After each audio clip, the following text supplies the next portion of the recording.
¿Qué tal? ¿Cómo está? Muy buenas noches, un placer saludarle. Soy Fernando del Rincón, mi compañera Gabriela Frías está de vacaciones, tiene la semana libre y el día de hoy tenemos un tema pendiente. Inició ayer y esto es de lo que estaremos hablando, no con quien quisiéramos, pero lo hablaremos de todas formas en conclusiones. Dice que hay un título falsificado y que eso solo puede haber sido posible por un familiar poderoso que tiene Pedro Delgado, ¿no? Refiriéndose al presidente. Cuando el título falsificado lo presentaba, me parece, en el año 90, bueno, no sé lo poderoso que era en el 90, ¿no? Y ni siquiera estaba en el país, estaba estudiando en Bélgica. Pero así, en la capacidad de mentir, etc. Entonces, por supuesto, que le ha hecho un daño a la Revolución Ciudadana.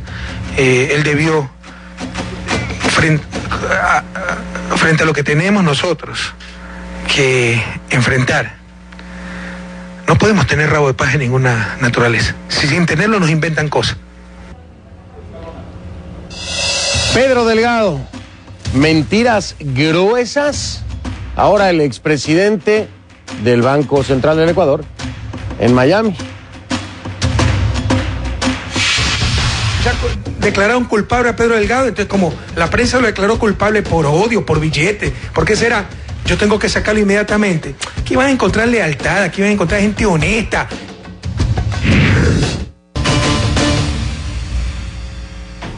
Pedro Delgado colaboró en el gobierno de su primo Rafael Correa desde el 2007.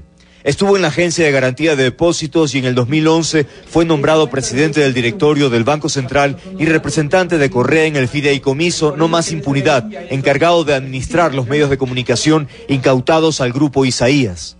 Enrique Herrería, asambleísta independiente, denunció que Pedro Delgado no tenía título de economista y que ejercía ilegalmente el cargo de presidente del Banco Central. Delgado lo negó y el presidente Correa lo respaldó. Según Delgado, el título lo obtuvo en la Universidad Católica del Ecuador. Herrería entonces presentó un certificado de las dos universidades católicas de Ecuador y en ninguna de ellas constaba Pedro Delgado como egresado. Pedro Delgado renunció a su cargo el 19 de diciembre. Dijo que cometió un error al presentar un documento falso de economista que le permitió hacer una maestría en el INCAE. No es que ha cometido error, hay una multiplicidad de delitos. El delito más importante y el más grave es falsedad de instrumento público, cuando un funcionario público en los documentos a su cargo inserta datos falsos. Agrega que ese delito está tipificado con prisión de 9 a 12 años y recordó que el pasado mes de noviembre presentó la denuncia en Fiscalía y que aún no lo llaman para reconocer su firma. Advierte que todo lo actuado por Pedro Delgado está viciado de nulidad. Esto es, no causan efecto, son de nulidad absoluta y traen como consecuencia que el Estado ecuatoriano deba indemnizar a particulares que hubieran sido afectados por decisiones de Pedro Delgado. Mientras tanto, el bloque de asambleístas de gobierno reaccionó frente a la renuncia de Delgado. Condenamos enérgicamente el silencio inescrupuloso de tantos años. Condenamos el engaño hecho al propio presidente de la República, al pueblo ecuatoriano. Esta es una traición a este proyecto político. Velasco dice que el acto de corrupción de Delgado no contamina al presidente Correa. Lo terrible habría sido que, habiendo conocido lo que ha hecho Delgado con respecto de su título, digamos, el presidente se quede callado. Ante la confesión de Pedro Delgado, el presidente Correa reaccionó diciendo que no respalda actos reñidos con la ética. Pedro Delgado viajó este 20 de diciembre a la ciudad de Miami. Para CNN, Andrés López, Quito.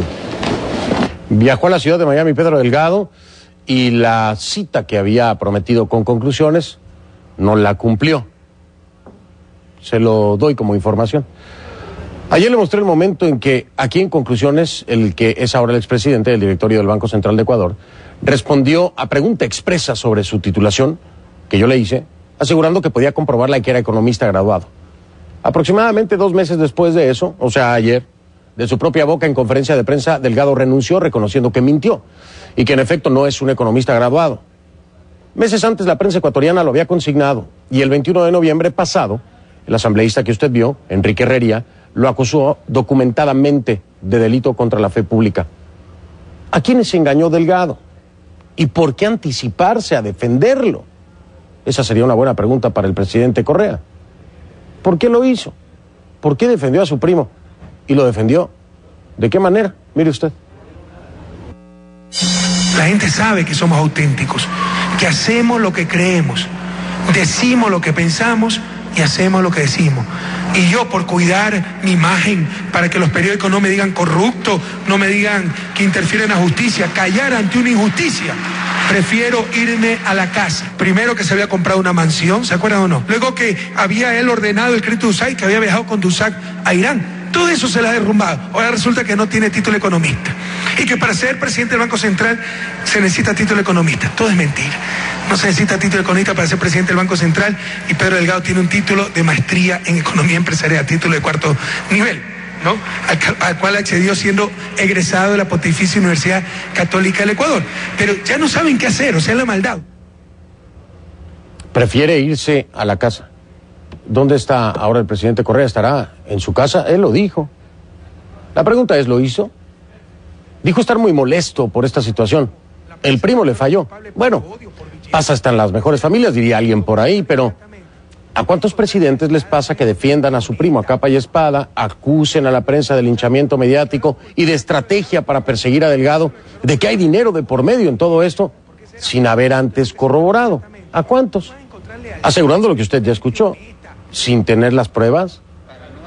Acusó de querer destruir hasta su familia en una campaña sistemática el 15 de septiembre. El 22 de septiembre acusó de una persecución inmisericordia. El 6 de octubre aseguró que no tenía por qué hacer que renunciara a su primo solo por el escándalo que hace una prensa corrupta. El 24 de noviembre, de nuevo, persecución y linchamiento mediático contra Delgado. Y dijo, lo cito textualmente, aprendan jóvenes para no caer de ingenuos. Bueno, presidente, ¿qué le puedo decir sobre ingenuidad que no haya ya dicho usted? Lo que sí es que el antes y el después es muy diferente. Así es como ahora Correa reacciona ante la confesión de la mentira de su primo Pedro Delgado. Cuando sale lo del título falso, yo hablo con Pedro, ¿qué es esto? No, que me aceptaron como egresado, yo algo conozco de la academia, ¿no? Que entonces para hacer la maestría. Yo sé que existen, usted puede hacer una maestría en algunos casos como egresado, ¿no? Pero enseguida, porque esa es nuestra manera de actuar, preséntame los documentos. Me empezó a dar largas. Preséntame los documentos. Le encargué de esta investigación a mi secretario privado, Leo Berresuet. Mira, Pedro Delgado me está dando largas en esto, que me presente los documentos. No nos presentó, que el INCAI no le da aquí.